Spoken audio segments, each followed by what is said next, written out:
Welcome viewers to MOOC's online course on modern Indian art from the colonial period to the present.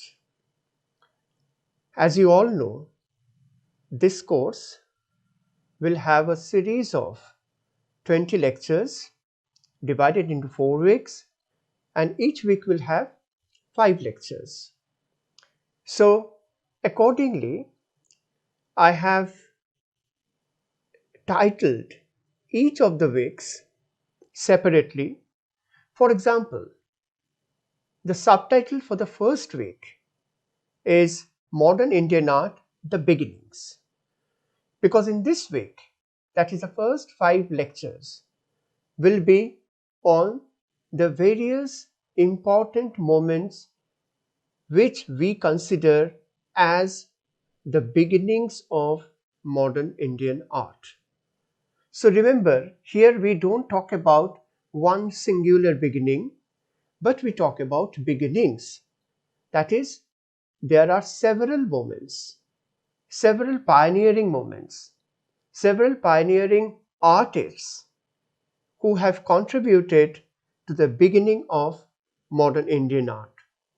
And it is this beginning that makes the study of modern Indian art a little critical.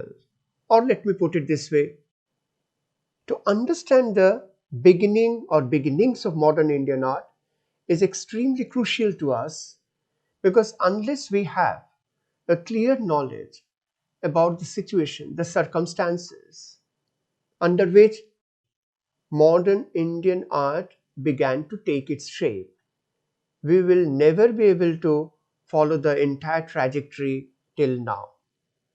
Therefore, we do follow the history. We do follow a certain chronology in order to understand the modern Indian art.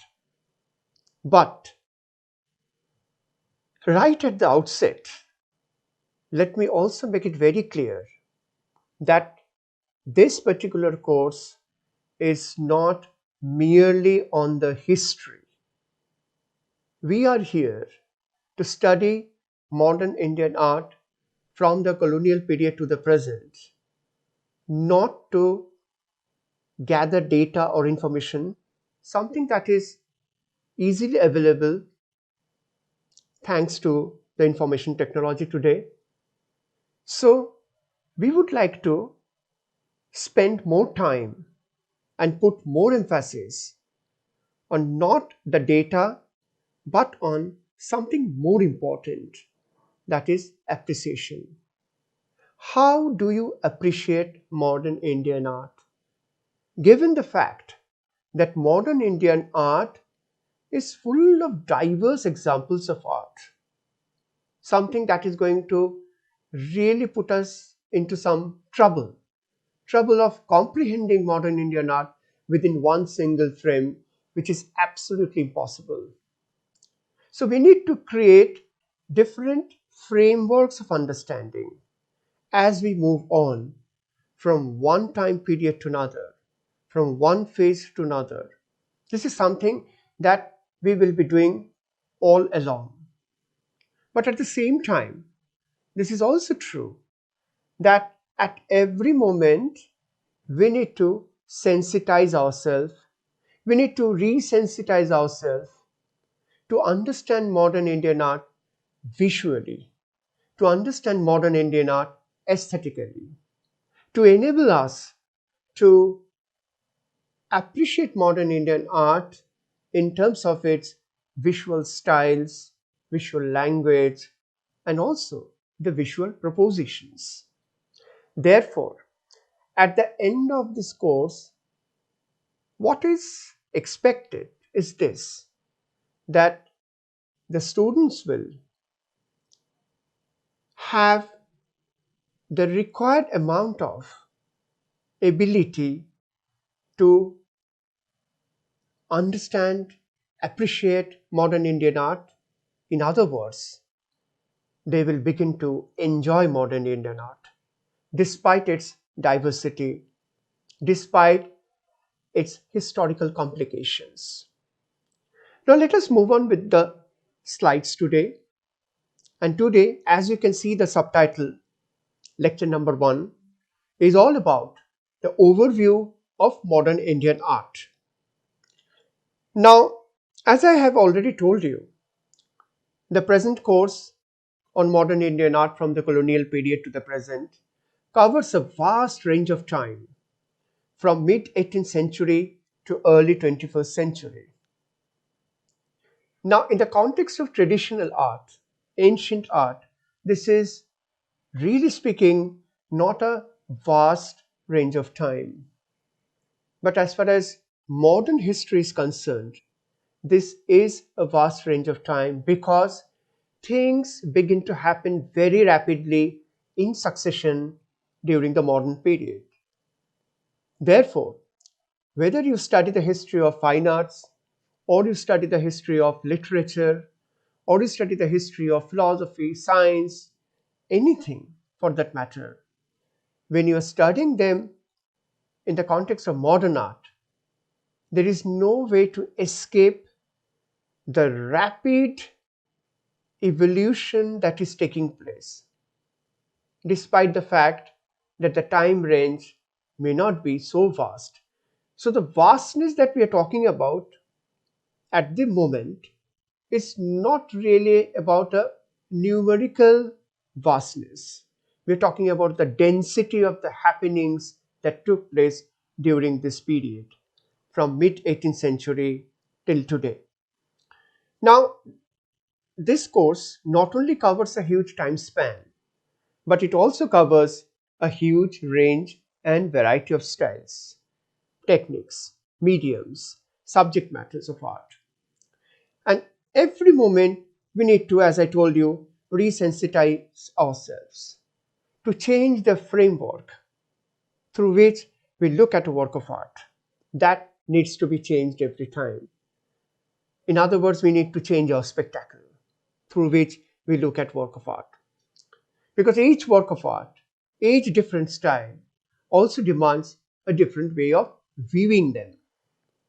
Now, this course addresses divergent ideas, different theories, and often conflicting purposes manifest in the history of modern Indian art in different contexts. Therefore, let us make it very clear at the outset that we are about to study a history which requires us to adjust our visual perceptions accordingly to enable us to react, respond, respond to different artworks, and also understand the various art styles which emerged in the wake of modern art. Now, obviously, the historical path or trajectory of modern Indian art is not unilinear. The trajectory or the journey of modern Indian art is uneven, often trudging over rough patches, sometimes smooth, sometimes extremely disturbing, with sudden twists and turns, with several milestones on the way. And it's because of these several milestones we do not ever say that we can pinpoint one beginning of modern Indian art. Actually, there are several beginnings. There are several very significant historical moments, moments which have contributed to the beginning of modern Indian art. So, how the beginning of modern Indian art has happened will depend on the variety of moments that we are looking at, not at one singular moment, but different moments. Now, if we try to browse through quickly and chronologically the range of different art forms or art examples that we are going to encounter in this course, we find that this is, or we are about to tell you an amazing story. The story of modern Indian art is truly amazing, primarily because of the variety that I'm talking about. Now, one of the early examples of modern Indian art that you are looking at right now. And let me tell you at this moment that in today's lecture, that is overview of modern Indian art, I am not going to name either the artist or the movement or the phase anything. In any case, these are the information that I will be providing you in my subsequent lectures. Therefore, just look at the images and see how your eyes, your visual perception struggles to adjust from one art to another, from one example to another. So these are the early examples of modern Indian art. And then as you move on, you see again, these are also from the early phase, but pretty different from what you just saw now. I'm not going to explain the differences right now. For that, we have some subsequent lectures dedicated to these subjects, these topics. But I just want you to feel the differences, visually respond to the differences that we are looking at in these examples. Completely different style, different kind of color scheme, and different looks. Again, these two paintings are so different from the earlier examples. Again, here we are, slowly witnessing the evolution of modern art. And if you have noticed, it's not only about style, it is also about subject matter. For example, in these two examples by two different artists, but strangely sharing a similar painterly temperament, not exactly same, but somewhat similar, you see that the subject matters, they are clearly derived from the local experience of your surrounding, of your villages, which this is not. Again, from these paintings, when we move on to this, at the first glance, it is difficult to accept that these are examples of modern Indian art, primarily because of the subject matters, which are essentially very traditional in the sense these subject matters remind us of the traditional Indian paintings of Ajanta or miniature paintings, where we see the central emphasis on the subject matters is always on the religion or mythological stories. So, how come these paintings become modern? In what sense? We are going to discuss this also in one of the subsequent classes. Again, we have a painting right in front of us where the subject matter has nothing to do with tradition. Obviously, the trees that you see in this painting have been observed by the artist in his own surrounding. But what you rightly notice here is not just what is depicted, that is trees. I am sure that your, your attention is drawn not exactly to the objects that are depicted here, that is trees, because you can see that the depiction or the representational character here in this painting is very rough, very quick, very perfunctory.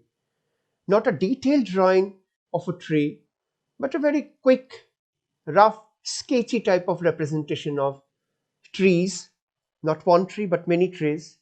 So, you are really noticing here not the objects per se, that is not the trees, but the how, the fact that how the trees have been represented is the main concern here.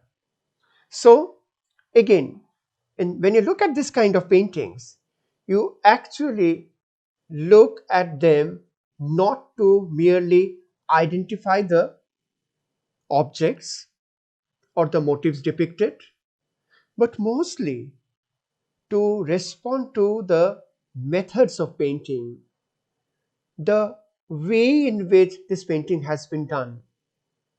That is not only the content, but the expression of the content.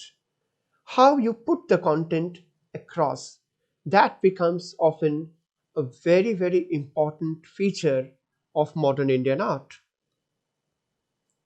For example, the seascape by one artist is fascinating, not just because the scenery evokes that feeling, that experience of being very close to sea, but we actually pay attention to the technique of the painting, to the method of this painting, the expression that these paintings evoke.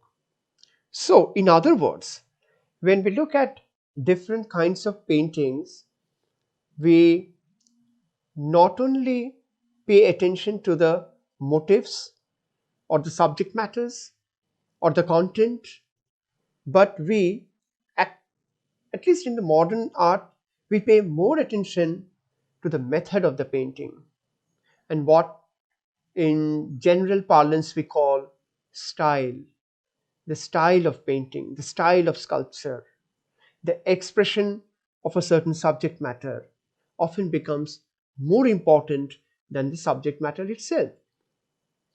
For example, the painting that you're looking at right now is so simple that there isn't much to talk about the subject matter, but one can go at length describing the style of this painting.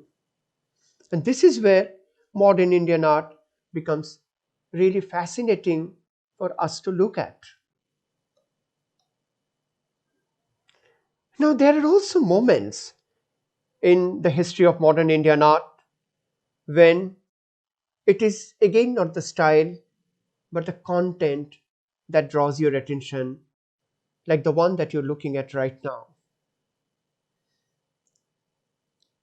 I will be talking about the circumstances, the context of this kind of works later in one of the subsequent classes. But right now, even if you don't know the context, even if you don't know the circumstances in which this particular drawing was done, you certainly know there is something about a harsh and a hard reality that is being portrayed here. So in this kind of works, you, of course, you look at the style, you look at the technique of drawing, but you pay more attention to the content of the art, which is so compelling and often which is so tragic. So compared to some of the earlier works that we have seen just now, like this one, these ones, which are very joyful to say the least, which are very colorful, which are very joyful, which are very pleasant to look at, you may come across works of art like this in the history of modern art which are not so joyful, which are tragic, which depict pathetic situations of life. So we should be ready to accept not only different kinds of styles, but also different kinds of content or subject matters, from joyful, pleasant, to something very tragic, something very bizarre, something very dark.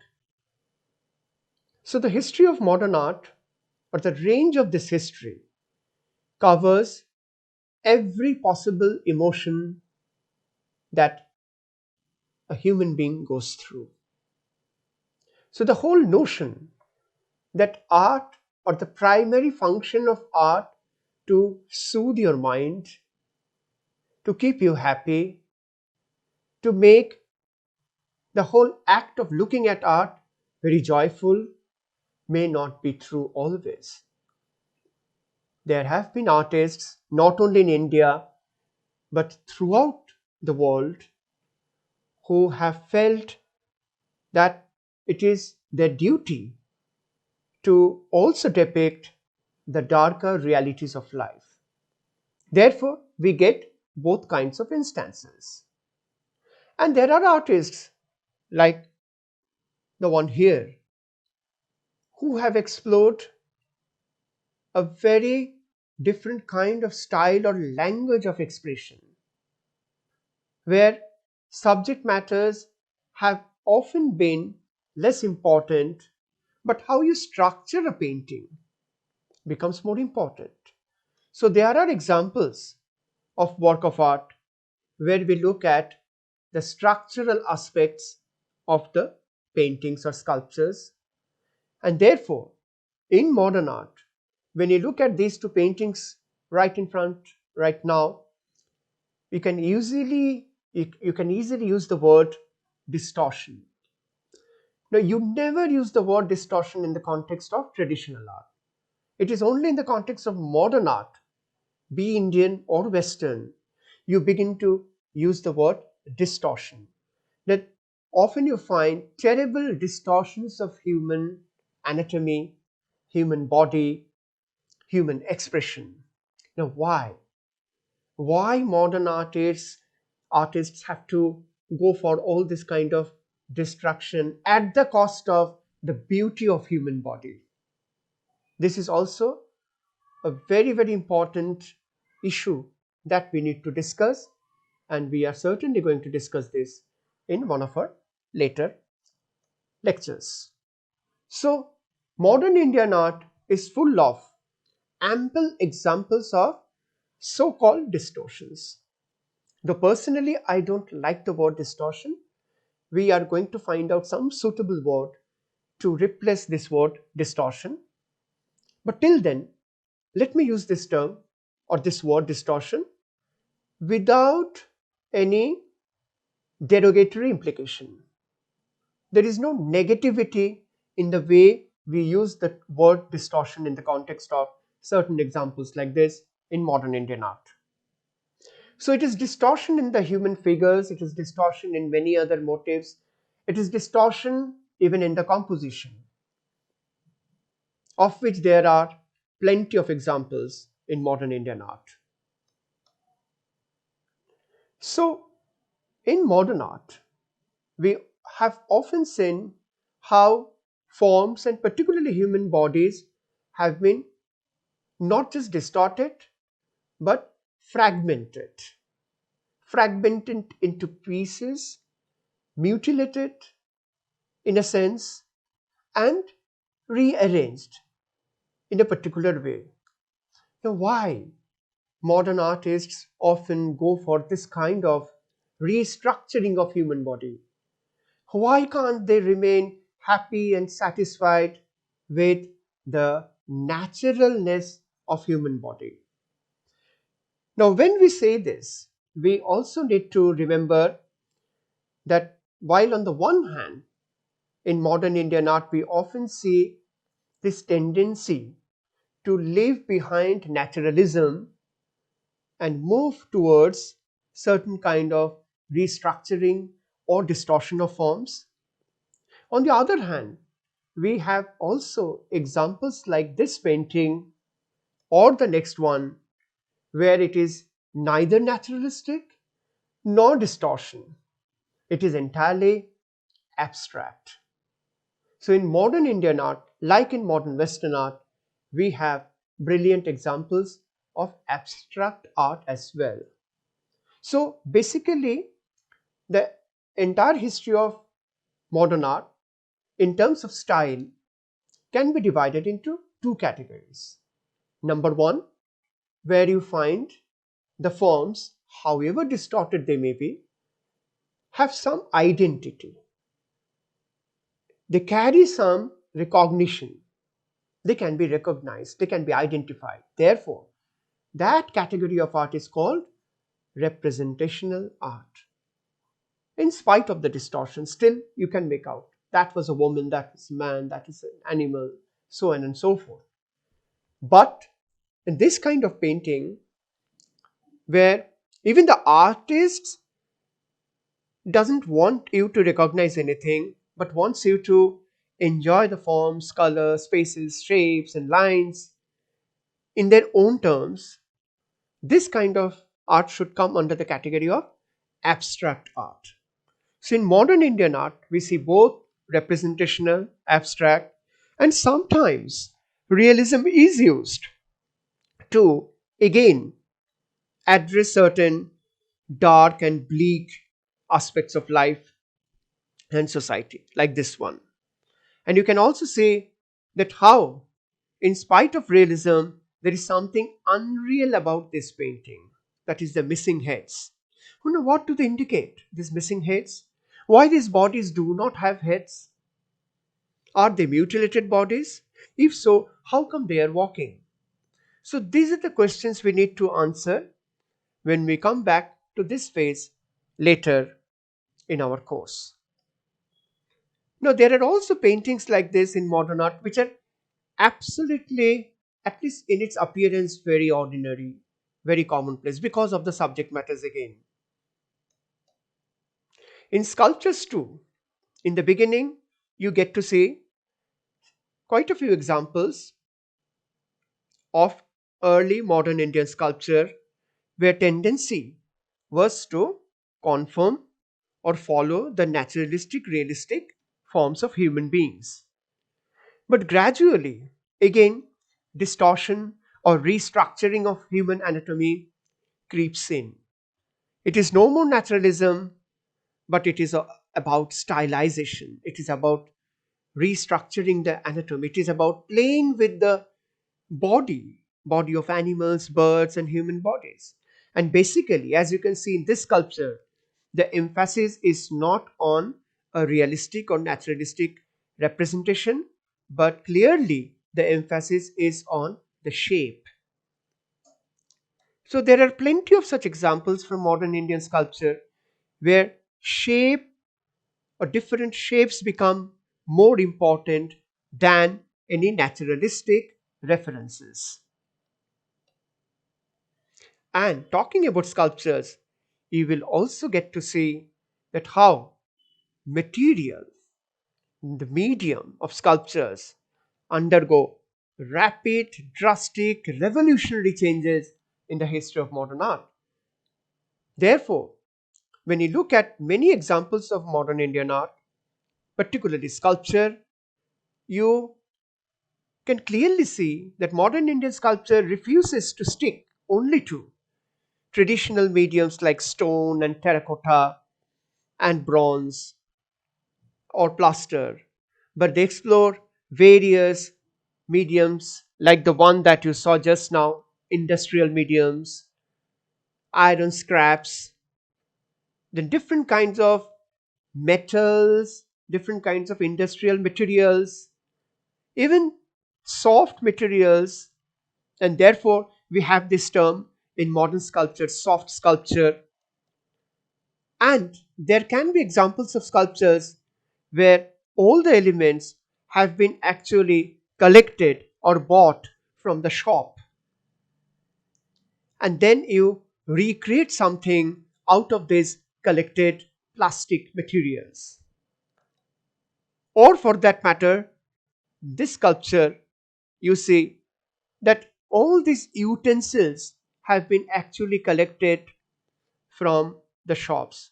So, use of industrial material or industrial technology to create sculpture became a very important and a very significant strain of sculptural activities in modern Indian art. And one can go to the extent of using, as you can see in this example, paper as fragile, as weak as paper, as the medium or the material for the sculpture.